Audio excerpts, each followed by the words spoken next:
Hello everyone! So this month I'm going to be doing something a little different than what I usually do. If you've been around my channel since maybe around last year, same time, I made an overlooked horror movies list, where basically I made a video where I talk about a bunch of horror movies that I feel deserve more attention.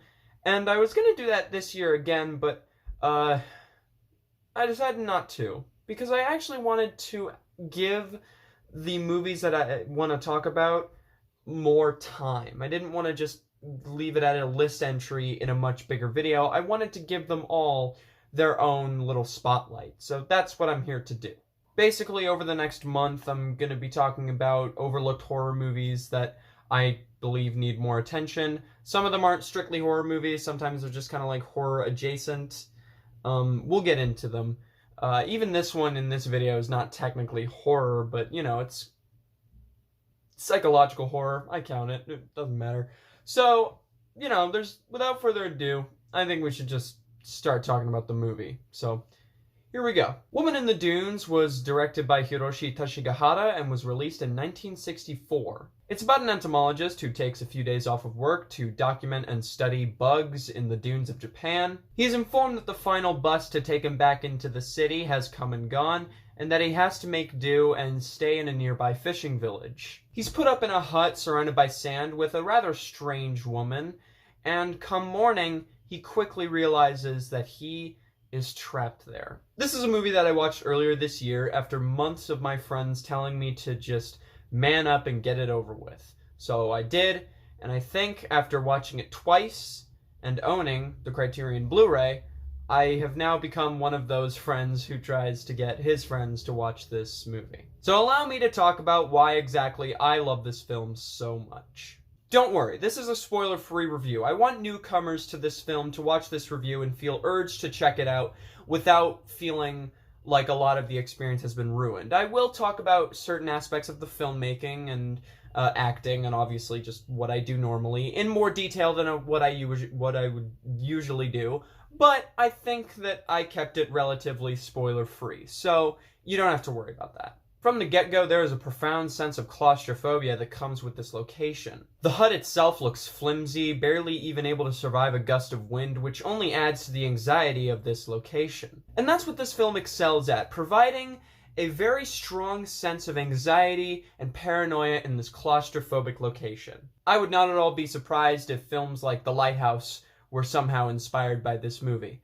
In fact, these two movies feel very similar in many ways. Two characters in this one location are pretty distrusting and suspicious of each other. The location itself feels as if it's becoming its own entity, threatening the lives of our characters. There's a profound sense of paranoia and anxiety that drives our characters to do some very different and sometimes depraved things to achieve a sense of relief from that feeling. Oh, and eroticism. That's there too.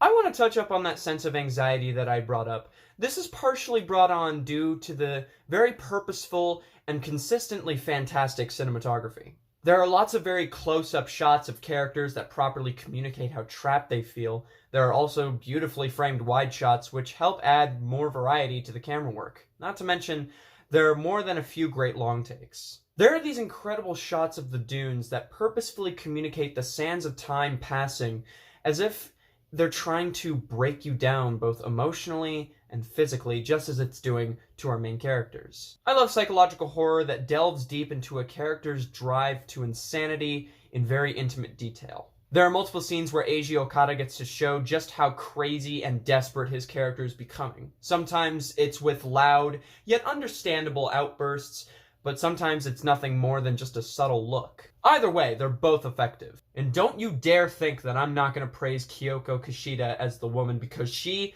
kills it. What I love about her character is that she is just the right amount of off. You can never really tell if she's telling the truth or if she knows more than she lets on, which only adds more to the distrust the entomologist holds for her, making their dynamic even more interesting and investing. I want to take a minute to address something, and that is the score. The score in this film was created by Toru Takemitsu, who's actually worked on a lot of very well-known Japanese films, including a few by my favorite director, Akira Kurosawa. He did the music for Ron, Harakiri, Kwaidan, The Face of Another, Samurai Rebellion, Pitfall, and Dödskallen, just to name a few. With Woman in the Dunes, he decided to take a more atmospheric and minimalist approach to the score. There is a profound difference between the music here and the music in Ron. In the music there, it's very cinematic and based in emotion, whereas the music in Woman in the Dunes feels much more based in how it creates atmosphere and how it really sells that feeling of uneasiness and tension. It is very clear that the music in this film heavily inspired the music from Under the Skin, which is a 2014 Alien Seductress film that I find to be worth watching. What I'm trying to say is that I'm glad that Takemitsu took a much more simple and atmosphere-based approach. It really helps sell the feel of existential dread and uneasiness that comes with this film. I also appreciate that this film tackles some relevant commentary on topics such as the exploitation of the lower class, capitalism, and at some points, even slavery. This film certainly has something to say in those regards, and it doesn't feel shoved down my throat or forced. It approaches each topic with maturity, even if a couple points here and there are somewhat obvious. There's not much left of what I want to say about this film, because what left I can say would start delving into spoiler territory, and I really don't want to do that. So I'm just going to quit while I'm ahead and just say one more time that this film is 100% worth it. You have to check it out. If you love psychological horror films or films that take on a character's descent into insanity, then this is a must-watch for you. But just prepare to be unsettled. It gets dark. I'm going to give Woman in the Dunes the highest honor I can bestow, and that is a 10 out of 10 rating.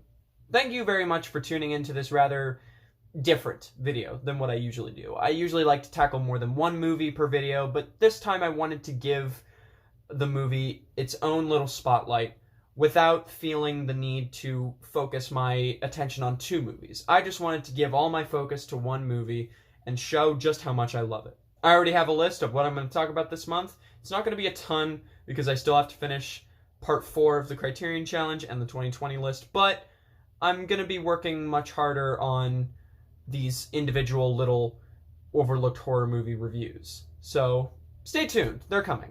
Until then, I'd like to thank you once again for watching, and if you liked it, then give me a like, I don't really care. I am going to go do something else, because I only like talking about movies once a day. That's bullshit, but you know, I like running the clock for time.